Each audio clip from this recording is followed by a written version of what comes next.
Hi, welcome to this morning's session. Thank you for coming. I still have in my mind the words of Jan Levin, who spoke last night and again this morning about the infinite universe and how inconsequential we all are. Nonetheless, here we are in Aspen. And every child does deserve a good education. And so we're going to be less cosmic, but perhaps more mundane in a sense that we deal with the hand that we've been dealt. The session is focusing on the arts, as I think you know from who's on the stage here.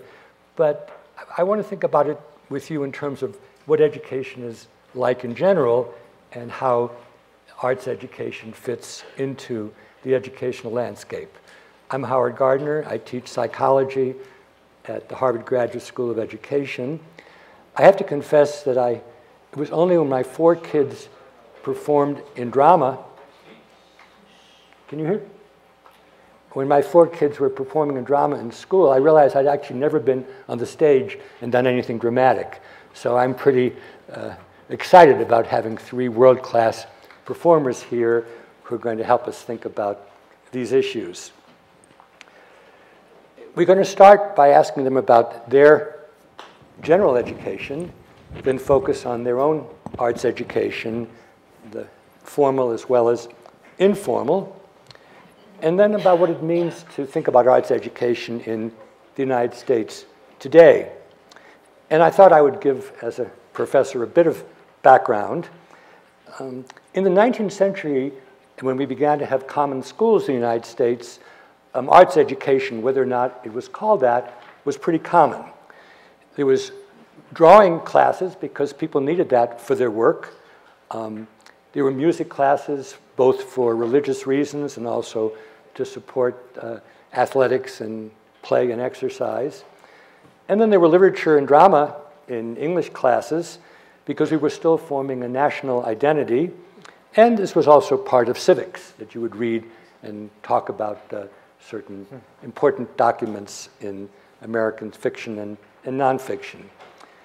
In the 20th century, and I'm obviously painting with a very broad brush, we threw away some of these instrumental reasons for having the arts, and there was a period, maybe even 2 periods, of progressive education where there was a lot of art, play, creative activities, and there was less of a need for an instrumental argument. It seemed to be good in itself if kids could have a chance to explore beauty, make some, express themselves, stretch their imaginations, and so on. But with all due respect to Jan Levin, we're in the 21st century, not the 20th century. And as everybody in this room knows, in schools now we have a heightened pressure for proof that it's worth having something in the curriculum, and with so many topics and disciplines struggling for a space, the arts can be an endangered species. If you ask Americans, do you think kids should learn the arts, they all say yes. But when it comes to budgets, I think you all know what gets cut first. It's not even athletics, and it certainly isn't so-called core subjects. We have on the stage here 3 amazing performers. You can all read, and you all have search engines, so I'm not going to repeat what's in the record easily available to you, but let me just tell you who's who. To my immediate left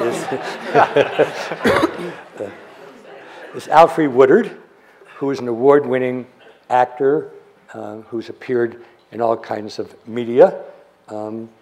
She is also, this may be less known, has been a political activist for even longer than a performer, and is today still involved both in education in the schools and in activities which are more, frankly, political.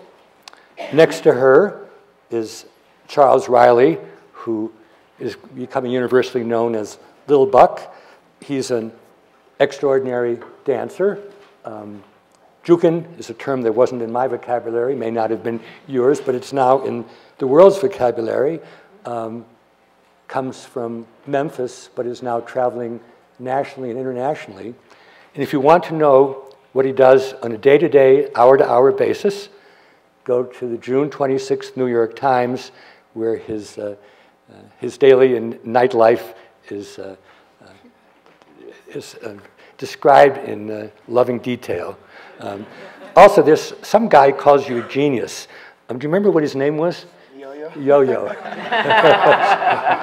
Well, it takes one to know one, right? And of course, everybody who comes to Aspen knows Damien Wetzel and is beloved by not only Aspen, but people everywhere involved with the arts.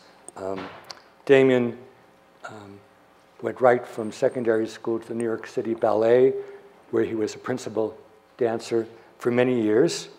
And he's now an incredible impresario, as with the other people on the stage. I don't know how he does all that he does in New York and Washington and Vail and Aspen, not to mention the turnaround schools, which he'll talk about. But in trying to think about how I would describe the change in Damien's career, it's as if Nijinsky, who was the great Russian dancer of the early 20th century, danced in The Rite of Spring, along with many other things, if Nijinsky had transmogrified into Serge Diaghilev, who was the greatest impresario of the time. And Damien wears both shoes and hats in an inspiring way. So enough of the professor's introduction. I think I'd like to start by asking Alfred to talk a bit about your own education in general. Did you like school? What kind of a school did you go to? And how did your schooling in general intersect or not with the art direction that you took? I grew up in Tulsa, Oklahoma, and it was at the tail end of segregation. And so my elementary education, the best and brightest black women taught school, because that's the only place that they could be employed. And so I had these women that today would be on multinational boards standing in front of us in knit suits and pumps, you know, demanding things of us. And it was amazing. I remember everything each year. I remember what I learned, like one thing of what I learned each year from kindergarten all the way through. And I remember every one of those teachers' names. By the time I was in 8th grade, well, they started voluntary integration for a few years, and then it was going to be mandatory. My mother said to me, I was in 7th then, she said, you know, in another year they're going to integrate the schools, and I'm sending you to the Nuns and Brothers, because they're going to take all of our teachers, send them out south, which was where the Caucasian community that had money, they're going to send our teachers out south. South of Tulsa. South Tulsa, yeah. And they're going to send all the inexperienced teachers, and she didn't say deadbeats, but whatever the equivalent was, over to our schools, the black community, which was a thriving black community, and bordered by working class whites. So I got sent to Kelly, and that's exactly what happened. So I went to Catholic school then, had a big transition from the method of teaching. But that school, it was a co-ed Catholic school, but it opened up the world for me there in terms of being, my opinion being required all the time, as opposed to what I could remember, because I could remember everything. Very helpful, given the career that you've chosen. So anyway, so that's how, it's a longer story, but I loved school. I was a good student. I mean, I was a bad girl. I was feisty. But I knew how to pull those grades out, because I could read a situation. And I'm going to tell you something. I do not do math. I know you're not supposed to say that, but especially I gave it up as an adult. But I got A's and B's in algebra trig. And my husband, it pisses him off. I said, I just acted like I knew it. He says, you can't act like you don't know. So anyway, my creative thing happened in high school. We had arts, we had everything. I had a really great education, and I honor and admire teachers. Everybody in my family, well, my siblings and their spouses have been educators and education administrators all this while. Did you keep in touch with some of those teachers? Oh, yes. The last ones are gone, are just going, and they would get so tickled when I would, they'd say, oh, was it Lena Horn? Was it, Cicely Tyson? I said, no, it was Mrs. Batson, Mrs. Harrison. I think that's an important thing for young people to hear nowadays about how long the shadow of a good teacher is. I just want to add one more thing. That was something that I think Damien and I, work on with the Turnaround Arts program, is that what was happening then was people looked at us and expected things of us.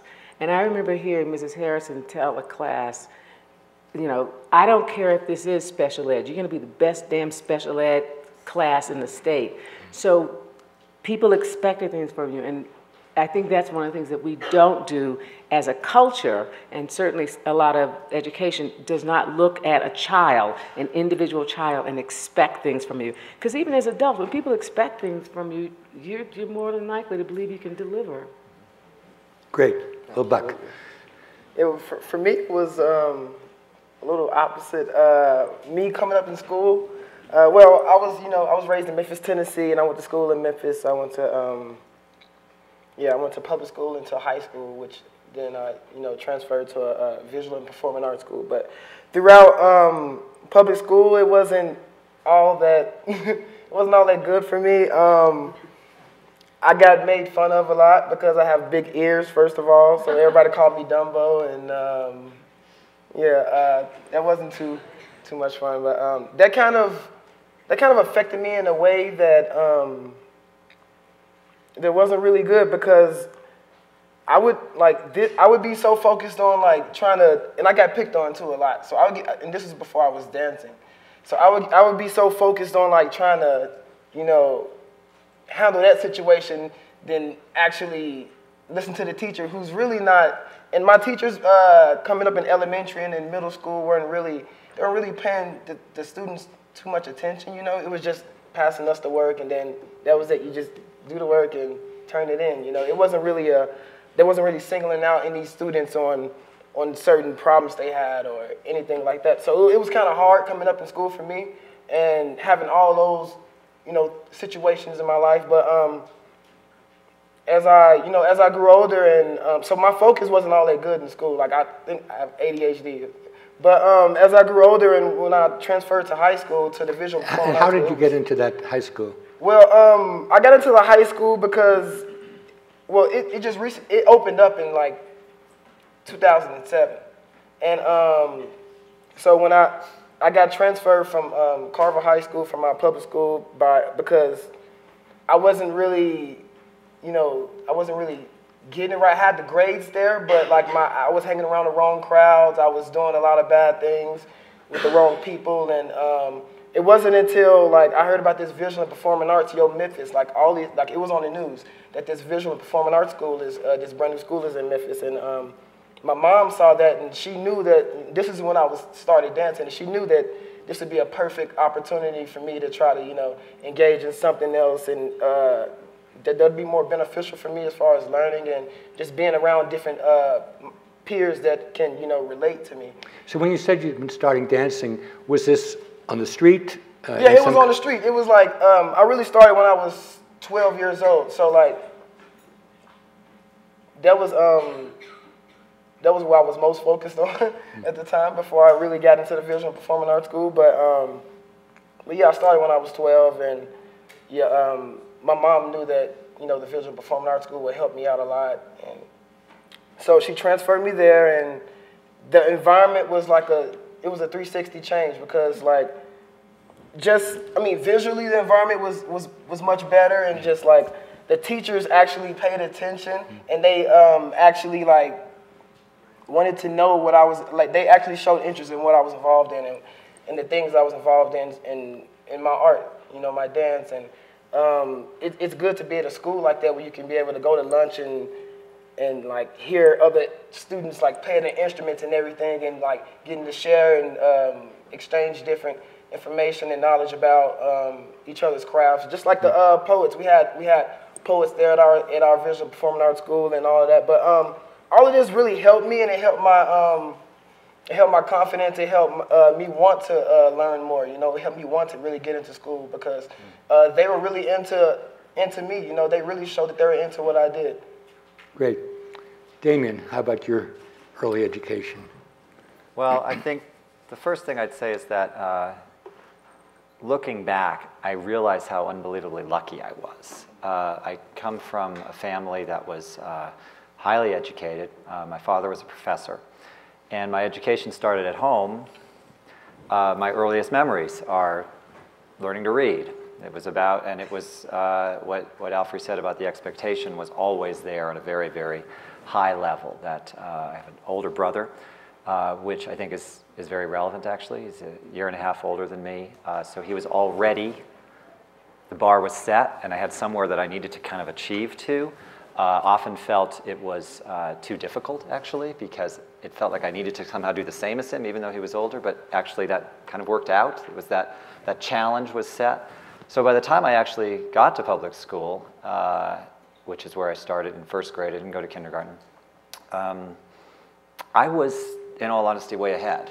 I mean, I really was. And there was something about that was instantly gratifying, which, you know, we'll come back to a little bit later about like what Buck said about the dancing suddenly puts you in a different place where you could engage in different ways. I already felt that in education when I arrived in school. I already could read. I already had read. I already had, you know, done all these other things, even in first grade. And so that became a pattern throughout my childhood education, where it was already being addressed at home to some extent, and that parental involvement and challenge and all that influenced me heavily all the way through. I would say that, you know, the things that worked in that and didn't work were all about the level of availability of the teacher to accept that and use it, or to be narrow.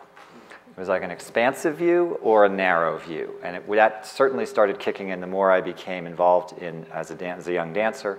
Let's say, you know, the first things that I did as a dancer were I was in the Nutcracker, which is, you know, a month in December in Boston, and I'd be missing some school.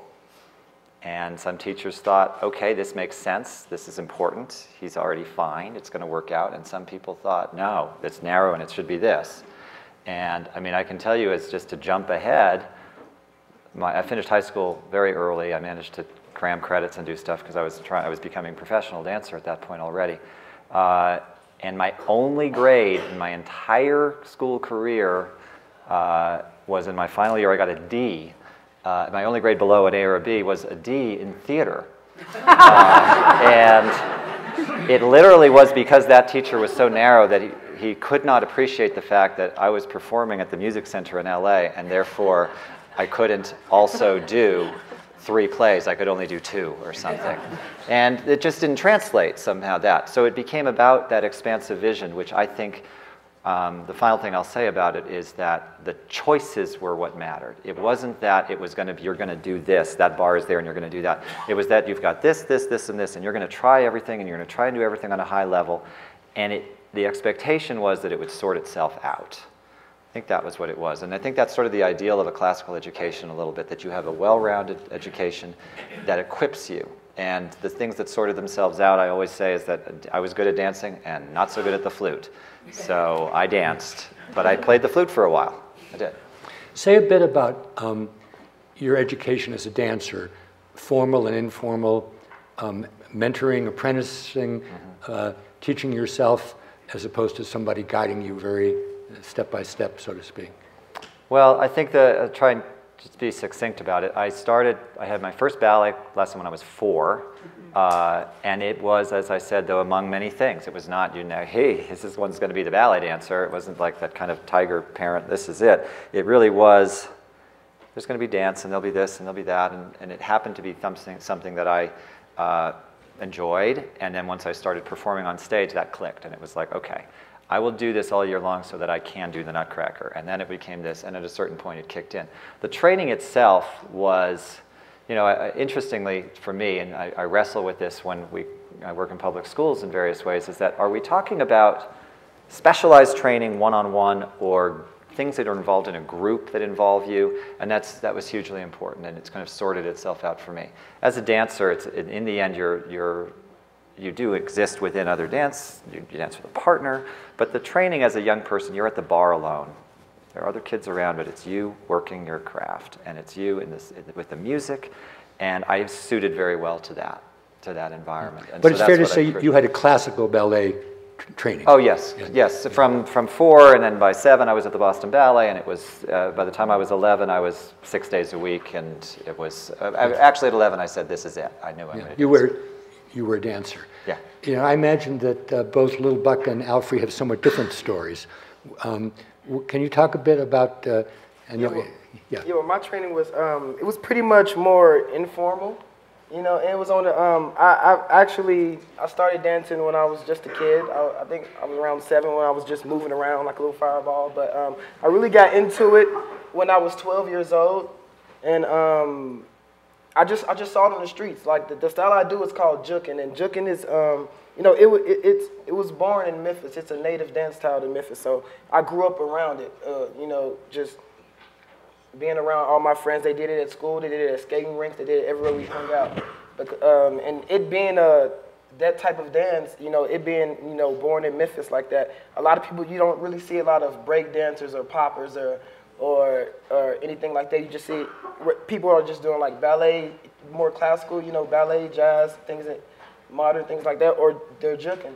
So like, you know, a lot of my friends were juking, and I first saw it when my sister was doing it in the living room, actually. I came home from school, and she was just like doing this crazy step, and I was like, what is this? And she explained it to me, and then I started seeing it more as she like opened my eyes to it, and it was just this one point where I really got into it.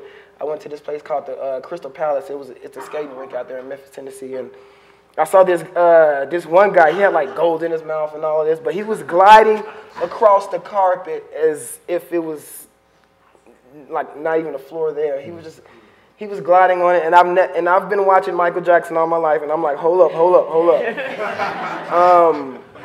I've never seen Michael do this. Like I've been practicing, and you know, I've been watching videos, and I used to try to dance like Mike back in the day with my sister. I used to wear a little church hat. You know, because I didn't have an intro hat. But I've never seen anybody glide like this guy. So that's when it really hit me, and I knew I wanted to do that. I knew that was what I wanted to do, and I got into that, and I found out that, and you know, I got really good really quick. I got good really fast. So my brother, he's really into the art of Memphis juking, and he actually is one of the people who put it out on a major platform by coming out with this huge DVD called Memphis Jukin' Volume 1, which actually got all the jukers in Memphis to come together and do this like one big DVD, you know, just dancing, just session together. And this got me an opportunity to see different dancers, because when I was practicing I was only limited to YouTube, you know. I was limited to just online. I lived in the cul-de-sac area in Memphis, so I didn't get to see like a lot of the other dancers from different parts of Memphis that were really good. So that's when I really got into it. It was I met my mentors during this time we were shooting the DVD, and there were 2 guys who they saw something in me. I had something. I didn't know how to juke all the way, but like, you know, I didn't have all the basics down, but I had like that fire and I had that explosiveness. So they approached me and started working with me and just showed me my foundation and told me all about the gangster walk and how juking originated from that and everything. They just gave me all my history, and I learned from that. But juking is more of it's 20% originality and like 80% creativity. So I basically say that again. It's like 80% creativity and like just 20% like gangster walk originality. Oh, yeah. So I pretty much I was pretty much self-taught in the street. Now, you didn't mention, that's right, you didn't mention your secondary school, even though it was a performing school. Was there not much training there? Well, I actually trained in hip-hop there, just doing hip-hop dancing.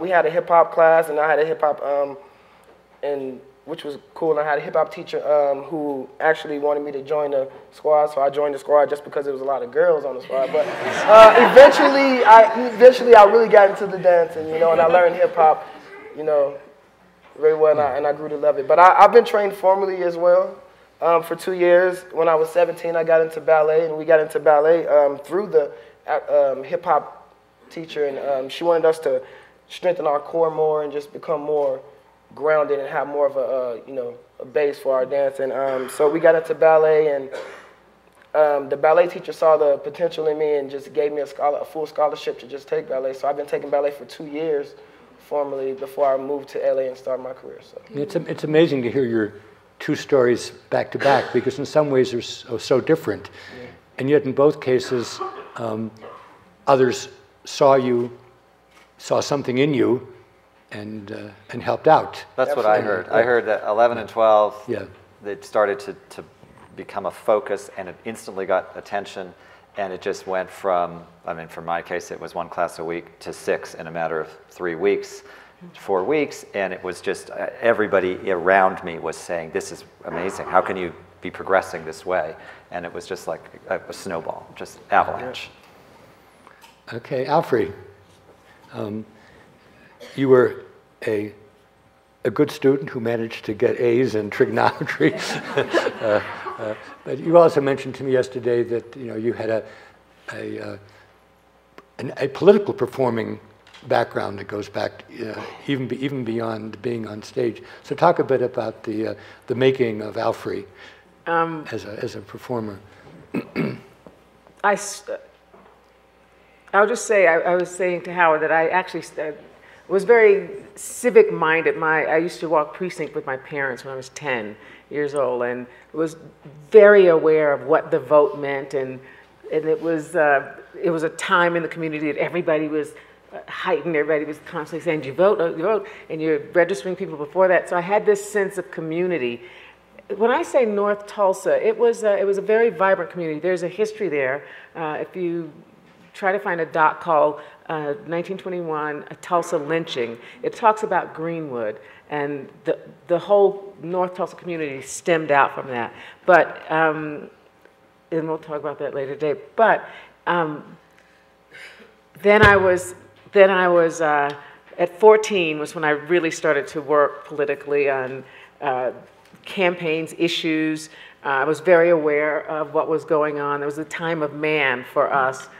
For everybody that's under 45, that, we were trying to stop the war. Most people my age, Stonewall was happening. Women were taking off their undergarments, storming the burning trash cans. It was just this amazing time. And so, being a black girl in Oklahoma, I don't see how you could help but be socially active. It was that or just numb out for life. So anyway, that sort of was happening when I went to the Catholic school. And it was an interesting school. It seemed that they were much more progressive than you would imagine any diocese is, and especially in that part of the country at that time. But there's this whole, the constant questioning, and that we were allowed to question, lots of discussion. And so, what would later be termed the liberation theology, you could see the seeds of that there, really having the gospel, doing a catechism, all that. But so much was happening in the world that you talked about it. And so, and if you weren't narrow, because it was mainly clergy, and to the lay people, you'd say, Brother Pat, how does that relate to the fact that the Panthers were raided last night, and why did they raid the soup kitchen? Why did they tear up the soup kitchen? So it's all that back and forth, and how do you know? And we were taught marriage by nuns and brothers, and it's just. But so we got to talk and talk. At the same time, there was creative writing, and when if they say you can write what you want to, everything came out. It actually became this sort of sanctuary that even people's parents couldn't stop the unfolding of the human being happening there. They didn't want to, it's dangerous. You think of artists, people, every society, that's the first clampdown is on the artist, putting them to death, any restriction that you have, any totalitarian system that has come through. But the thing that's even more dangerous in an artist is a young person unfolding and expressing, because you've given them some sort of guidelines, and then you've said, we're all equal, women, boys, girls, different colors, religions, and you can do what you want to. And so they still believe that. At some point around 20, we have to turn and say, well, let me just put a caveat on that. And then you get really pissed, it's like, and you feel betrayed by the adults around you that want us to say, okay, now it's time to grow up. Stop the questioning. Put it down in writing, and that's the way it's going to be. So anyway, all that to say, I discovered that I was an artist in that cauldron and in that thing of what would Jesus do, frankly, of wanting to change the world, of thinking like, we're on the planet. How can you tell me people are hungry? There's too much freaking food. And so all of that sort of fomented together. So you use the word artist rather than actor or performer. So at which point did you find a calling within that general notion of trying to change the world through your person, through your language, through your gestures, whatever? Sister Rachel Ann Graham, she's not a sister anymore, she's just Rachel Ann Graham now. Several of our clergy, our teachers and administrators, they left the clergy about 3 and 5 years after our class passed through, and I think for them there was a lot of talk and discussion. I mean, it changed. You educated them, right? Well, we all found things together, I think. But she asked me to be in a play because I memorized things really. I'll tell you one quick thing. She said to me, she would always mark my paper and it would be all red. And I'd say, sister, that's what was in the book. She goes, I know what Mr. Hawthorne thought. I read the book. I ask you what you thought. Because I could just remember passages from books and I go like, oh, this is right, I'll put that in there. But anyway, so I discovered that I had this ability. Once I stood up on stage, it was as if I had been walking around doing the breaststroke all of my life and just being at odds. Happy life, odd but still accepted. And it's like somebody just pushed me into the water, and suddenly that stroke gave me absolute freedom and breath for the first time. So I wanted to chase that feeling. And did you then have formal training as an actor? Yeah, back then we thought if you didn't get a degree, you'd fall into a hole in the ground. And especially if you were a black kid and had the means to go to college, you did it. And so I just immediately started to look for a college that had a professional training program. Boston University was one of those places that did. I did some crazy auditions around other places because they had already closed off the drama auditions, but they said, oh, we have a drama dance audition. I was not a dancer. But I said, oh, okay, well, I'll dance as well. And I don't know why. I guess I'm not famous enough because I'm sure that I would have been busted about running around the room humming Exodus for Carnegie Mellon and throwing myself on the floor. They were so happy when I said, I'm really not a dancer. They said, oh, okay, well, yeah. Great. I'm going to go back to Damien, and you danced professionally for how many years? 25. 25. Did you ever think about getting involved in education while you were dancing, or was that something that just came up in the last several years? I would say that it was of interest to me early. In that when I moved to New York and I went to the School of American Ballet, I did go on lecture demonstrations, just talked about this yesterday, that I did go to schools and present, as it were. You know, we would go and dance. And I remember thinking at that point that it was fairly, it was a one-sided experience. You know, we danced, they watched. There was an attempt at a Q&A, but it just didn't really have a lot of effect. So it was in my head. And then as I focused very hard on becoming the dancer I wanted to become in the early years. And then once I felt like I had, reached a certain place, other things started creeping in. I will say that education came somewhat later than other things. I was interested, probably because my dad was a poli-sci, philosophy, international affairs. I was very interested in international relations and diplomacy and things like that initially. But at a certain point, education started taking off in my head as, this is a lack. And perhaps it's because the curve was going down. I was becoming quite aware of where the arts intersected with society, and the biggest area in my mind that started taking over was education. So I started becoming increasingly aware, and when I went back to school... and where'd you go back to school? I went to the Kennedy School with the intention of getting some tools to place me in places that I might not be simply with my dance credentials and my dance, what I knew already. So I went to the Kennedy School, I got a master's in public administration, and in that process did things looking at the underused resource that the arts is. Of course, education plays enormously in that. And I think that plays a lot into the way I look at it right now. I mean, looking at, Alfre and Buck sitting next to me here, the work we do in schools is, as artists, as a resource. We want to be a part of the solution. We want to be a part of making that, with this title of this, the education every child deserves type situation. Yeah, you should talk about it. I just do want to mention that you managed to skip college. And this is before Peter Thiel was paying people not to go to college. Again, I guess, the beneficiary of expansive minds.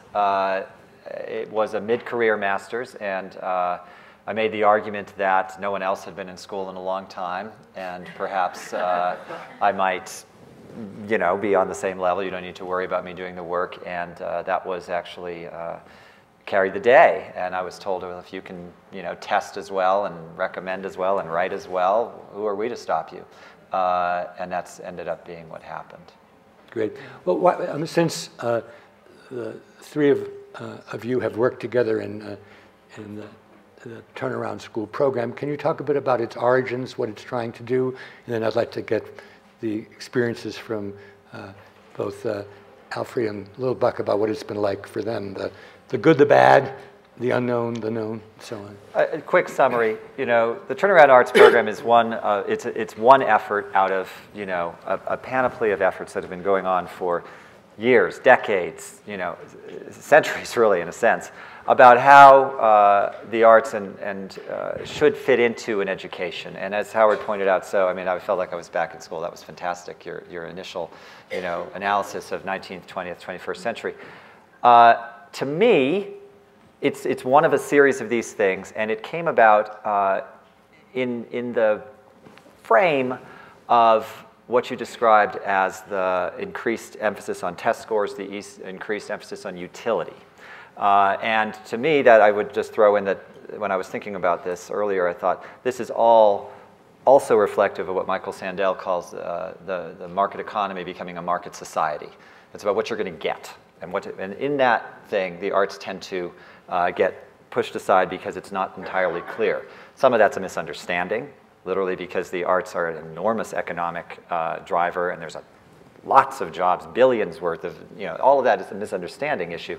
But it's also because the arts themselves aren't great advocates in some ways for themselves because the field is not actually a field. There's branches and different things. And when you're talking about it, you've already dissected for us. There's the education that put me in a room doing a bar, and then there's, the fact what you described about being able to stand up and recite and being in the service of a civics education, or being able to visualize spatially using dance. The way the arts fit into the overall education is the other thing, not trying to create a bunch of artists, but how the arts are going to be a part of that. I really took to the idea of how they're a part of the big thing. I am very involved in one side of my life in this, and talking and working with dancers like Little Buck on what he's going to do on the stage. But I'm equally involved in my mind in going into a science class and trying to awaken a spark that's going to make learning possible. And I find the arts to be an ultimate tool in that quest. Whatever the classroom is, there's a way in for the arts. So that's what I started focusing on, and that's really what Turnaround Arts is. Turnaround Arts is an initiative of the President's Committee on Arts and Humanities. When President Obama was running for election, he had an arts platform, and among his principles in that was the idea that every child deserves a quality education, and as a part of that, access to the arts. And this was a thing that grew out of a report that we created, and analyzing the state of arts education and modeling programs that might work. Turnaround Effects started very small as a pilot program, 8 schools in radically different areas around the country, from a Native American reservation in Montana to New Orleans to Denver to Massachusetts, Roxbury, all sharing one characteristic: they're officially failing schools. And the point was, how can the arts fit in this process of turning around a school? What are the methods that can be used? And I'm happy to say that 2 years in, it's been successful enough that it's expanding widely. Yeah, let's stop there. Done. We'll come back to you. Yeah. But let's ask Lil Buck, how did you get involved with this? Well, I got involved. Well, Damien actually got me involved through it after me and Yo-Yo did our collaboration. But yeah, and it was a great idea because I graduated from a visual performing arts school, and I know the effect. I've actually been through the effect of. I know the comparison of having, non-arts in schools and going to a school with arts. And I've seen the change, and I think I'm a great example of the change, in learning and how arts in education can really just, change the focus of a student. And so that's what really got me involved because, that's what really got me on board, 100%. So what do you do when you come to a school? So when I come to a school, I just basically, we find ways to incorporate arts into their education. Like, he has me as well as other artists to come in, if it's a science class and we're reading a story about how the spaceship shoots to the moon or something like that. And I would come in and we would actually reenact that story with dance and get the kids really into it, and they remember things like this. It really takes a grasp on them. Can we just throw a word in that hasn't been used as participation? It's all about participation. Which is what you said, what hadn't happened when you were going to schools and demonstrating. Yeah. That participation element is what we do. And before Alfred talks, I would just say that the one thing that made me laugh, the first thing we did together was in a school. Even before the first thing with Yo-Yo, we went to a school, and it was inner city arts. Inner city arts, and it was instantly clear that Buck connected his past, his pattern with these kids, and how he wanted to model it for them and get them involved. And I think the one phrase that I use, what we do in the school, is we Iron Chef it. You know the show Iron Chef? Where the chefs get, and they have all the ingredients, and then they have to make things. We go into a school, and we look at what they have, and we try and make something. We say, okay, we're going to Iron Chef it. And do you know what's going to happen before you go to school, or is it more improvisation? Let me ask a little bit. Yeah, it's more, before I go to the school, we kind of plan it out already before we get to the school, but it's sort of both. It's a little of both. It's a little planned out and improvisation, because when I get there, I want to, I use improvisation as a tool, actually, because sometimes we actually work with the kids on improvisation in different ways and using that in their education. But so we get there, we have an idea. I perform for them. Sometimes I come in and do the swan and just really get their attention and get them to want to get into the arts. And then other times I get into acting out different stories and everything like that. But it's really a combination of both, of us putting together something, and like he said, all of us Iron Chefing it, like us getting together and making something happen, creating something of that. What is the role of the teacher? There was a program which the old timers will remember called Artists in the Schools in the 60s and 70s, and the teachers felt marginalized because the artists who came in were so good. So how do you work with the teachers? Well, the teachers, sometimes the teachers are involved and sometimes they're not, but with the teach, it's more, I work with more of the kids than the teachers. But in a sense, my role in often, because one distinction which has already been brought out, I'm a ballet dancer. I can't just dance anywhere. I try, and I've developed some things I can do, Buck's unbelievable. It literally can dance anywhere. I mean, literally will and can and does. So often I find myself in the role of kind of, especially because I'm also retired as a dancer, I direct and I look, and to my mind what happens is I talk to the teacher, and to me it's essential. And the first thing I say is, what are you working on now? We're not here just to do a little razzle-dazzle. We're hopefully going to share, we're going to learn something what you're doing. So I remember in Chicago, anatomy. It was an obvious thing. Oh, we're working on anatomy right now, and we're working on joints. And I was like, oh, okay, we got that, you know. So took it from there, and that's an example. Just now in Detroit, they were working on the planets. So the teachers see you as an ally, especially that is, if it's it essential. clicks, right? It's essential. So great. Alfred, you all look like you could be students, but when did you get involved in schools? Was it just with Damien, or had it been before? And if so, what turned you around?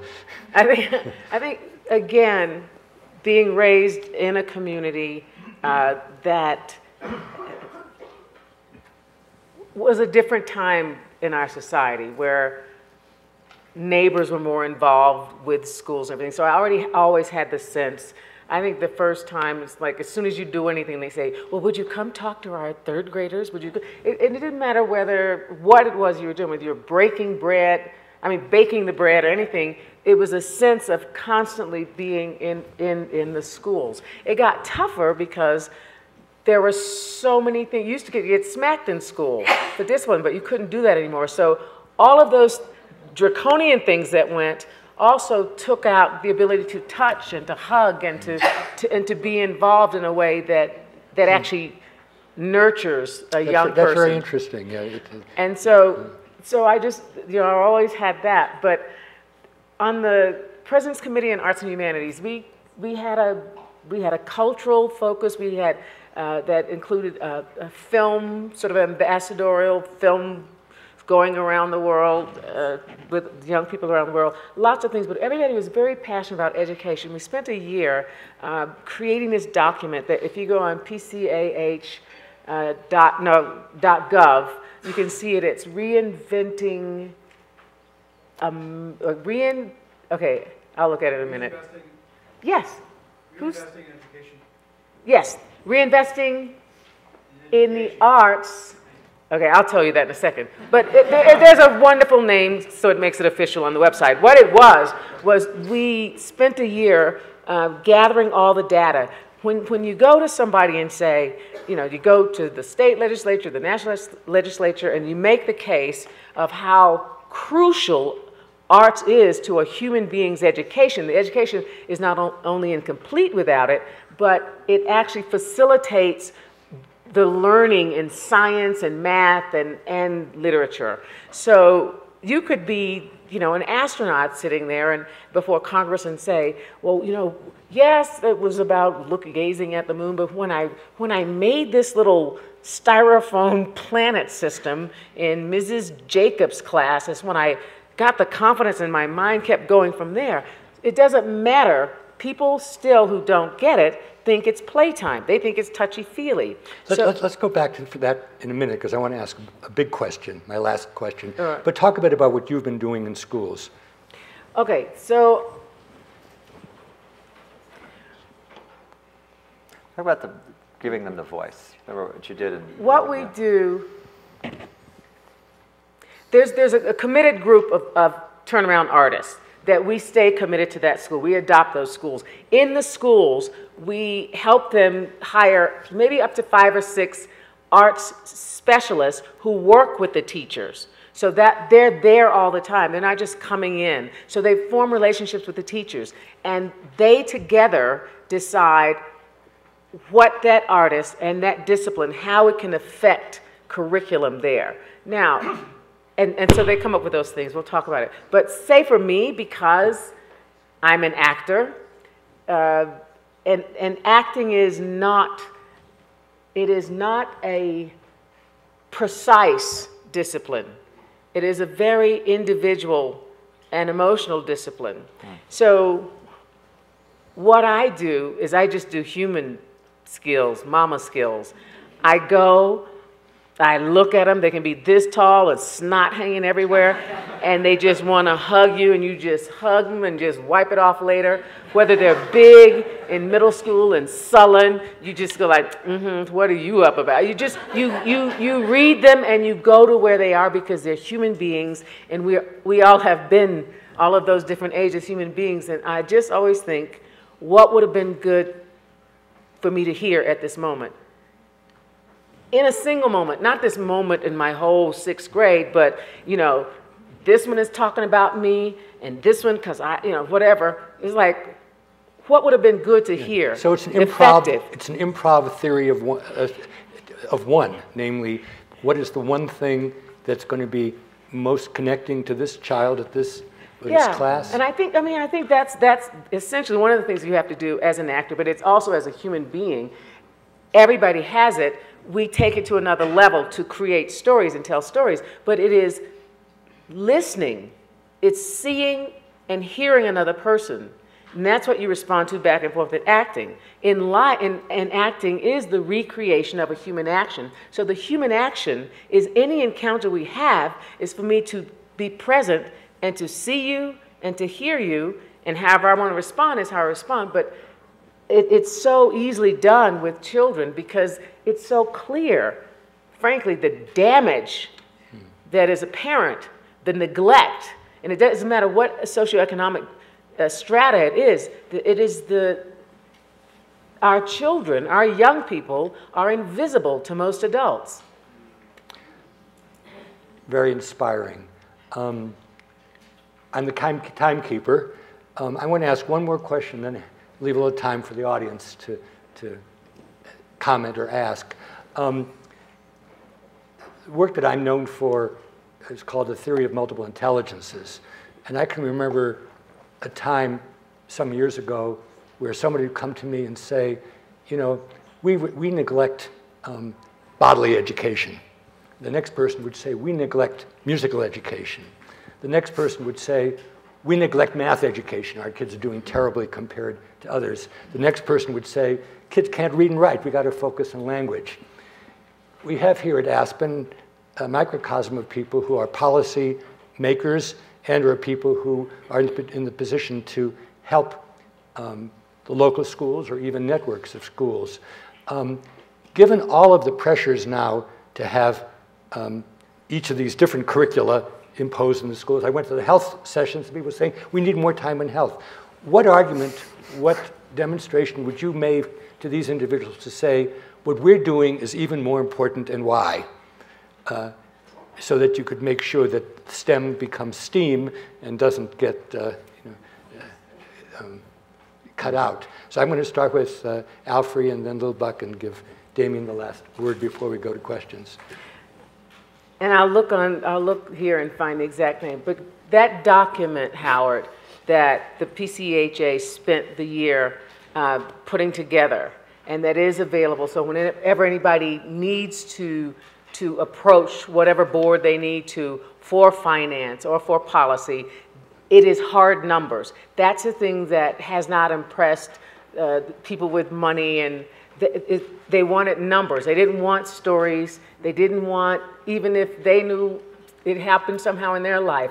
We've become this kind of society that we want to know. The bottom line is the numbers, and the numbers is related to how much revenue we will eventually get out of this.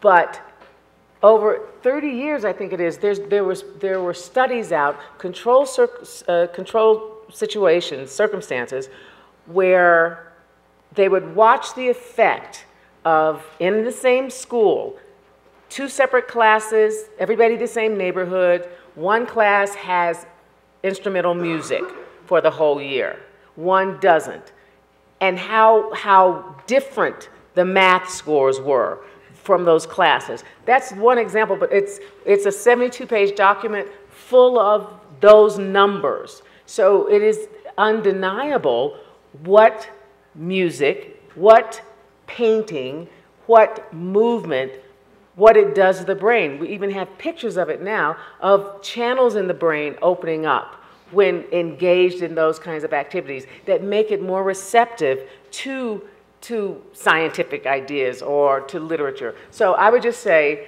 I mean, you wanted the facts, we've got the science now. You said you wanted science. And so what art is because it feels good sometimes, people think that it must be something, we still in that kind of puritanical thing. It can't be that good if it makes us feel free and happy. Something's wrong. But what it does is it facilitates the learning of everything else.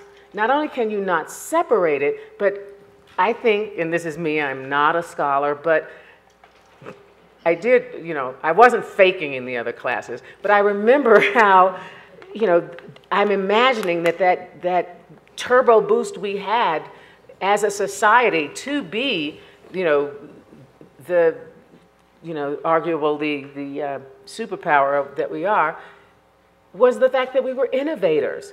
And you cannot be an innovator in any category unless that creative instinct is exercised, is unlocked, is trusted. So. Sorry, I saw a little buck nodding.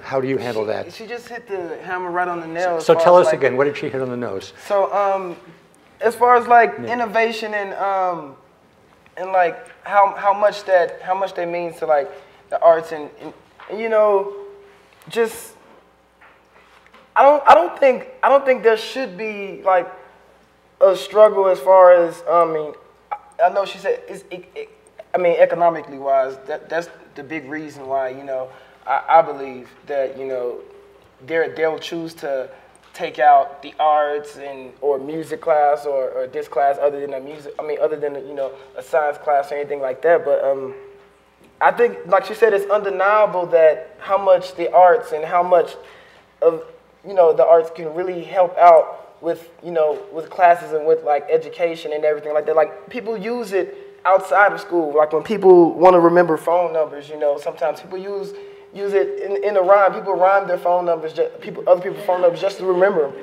You know, I do that all the time. And, you know, a lot of people these days are really just, and a lot of people right now don't even remember numbers. They just like plug them in. But, I mean, that's just an example of how like some people use different things with the arts to actually remember things, and it grabs a hold on students. So I think that, you know, it's a no-brainer how much arts should be involved in education and how much it already is.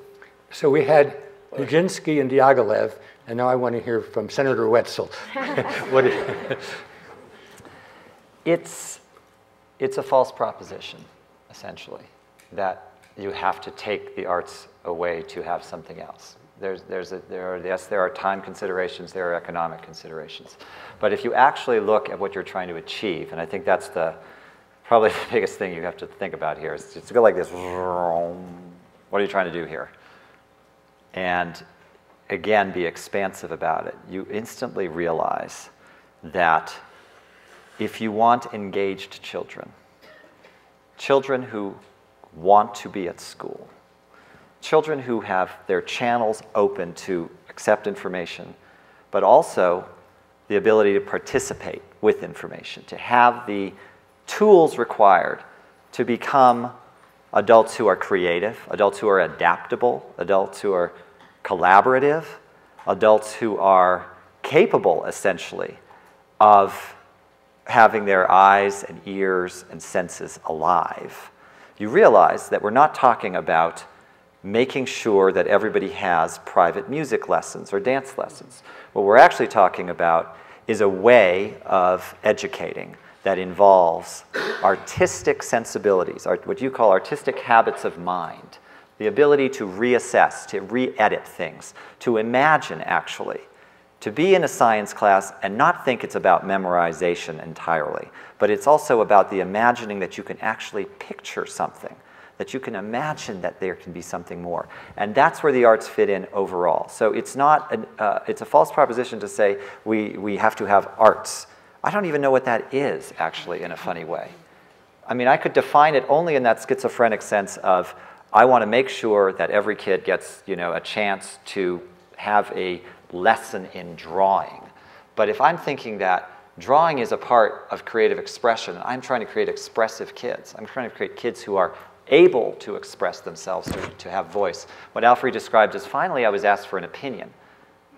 I think, oh, this is it. This is how we do this. These are the ways we do it. These are the teachers we want, the teachers who are available for this. And the models that we are trying, everybody is trying, frankly. There are a lot of different good models out there, but I'll just concentrate on Turnaround right now, are all about engaging the teachers and engaging the arts community to do better for themselves. This is not the arts saying, the arts are so great, you love us, you should love us. This is how are we a part of this bigger picture? So I advocate for that viewpoint, which leads to the going away from that proposition, that it is a part of the larger whole. And I look at the way you described, you know, the history, and I do think that I'd love to turn it back on you for one last thing, is that it was quite clear in a sense in the 19th century. And as you know, Sir Ken Robinson talks about, that many of our education systems are still laboring under this idea that there will be those who accept this amount of education and they will do this. And the vast majority of others don't need that much education because they're going to do this. We have no idea what we're doing right now. In so many ways, we're trying to create these adaptable, creative, collaborative minds that are going to power us into the future. And so we're attacking it broadly, it seems to me. I'll vote for you. Let's have some time, yes. That wasn't an answer. Right. Here and then here. But if you could wait for the mic. The mics are coming. Yeah. And while we wait for the mic, that document is called Reinvesting in Arts Education, Winning the Future Through Creative Schools. And I really hope you all take a look at it. Thank you. PCAH.gov. Well, thank you for this interesting conversation. I live in this valley, and we've been involved in looking at the schools here, where it's a fairly wealthy community, but immigration plays a huge, huge part in the quality of education. And there's a National Gallup poll out on hope, engagement, and well-being in children. And this valley is below the national average, came below the national average. Now, Aspen did all right, but you go 10 miles down, most of the public schools are, you know, the majority is Latino, or there's a huge Latino population. And so these teachers, while they have to lead to these standards of teaching in order for the schools to get the money and the testing, and you're dealing with kids that are just learning a language, we found as we try to get into the schools and work with the kids and raise the bar on hope, engagement, and well-being, because if you don't have that, you have no hope. I mean, it's really hard to engage and look at a future of education. It's with the teachers. The teachers, their creativity has been taken so out of them, has been beat out of them because they're just working towards these test scores. What is being done to address getting creativity back into the teaching with the teachers? Let me grab that for 1 second. I'll speak specifically to Colorado for 1 sec because I have a fair amount of personal involvement in this. One part of my life is I run the Vail International Dance Festival over in Vail a couple of weeks from now. And with the help of my wife, Heather Watts, we created a dance and music education program there that is in the public schools now for the last 7 years. It's called Celebrate the Beat. It's actually born here in Aspen. We imported it. And the thing that was most notable, well, 3 things probably. First, heavy immigrant community, as you described. Growing immigrant community, ongoingly growing. Middle of the school year growing. Kids show up not speaking English. Celebrate the Beat, which teaches them discipline through dance and music, essentially, teamwork, spatial skills. Entry point. It's the entry point to being a part of the community. Kids who arrived the week before going up to say their first words of English, thank you, to the teacher, and then going from there. Second point, initial, exactly what you described, teachers and principals saying, we can't do it. We don't have time. We are in so much pressure. The same teachers, 3 months later, our kids perform so much better on the days they have it. They absorb the information better those days, literally. And they understand that relationship, and then they are involved. It's not like, I mean, first day, teacher, I'm going to take a break. We're going to go to that dance thing. 2 weeks later, they're in the classroom with the kids. absorbing the methods, being a part of it. Those are the things that work that way. I mean, and I see that as an engagement at entry point is what they do. And that's the argument that has to be made. But it takes a leap of faith. Good. It does. Yeah, Celebrate the Beats front. First the second row, then first row, then here, and maybe we'll go back then, just for the ease of microphones. Please. Because I'm totally aligned with all what you said yesterday so eloquently is art is not a luxury, it's an expression of the soul. And I think a child's education is not complete about the arts, but then the reality of all the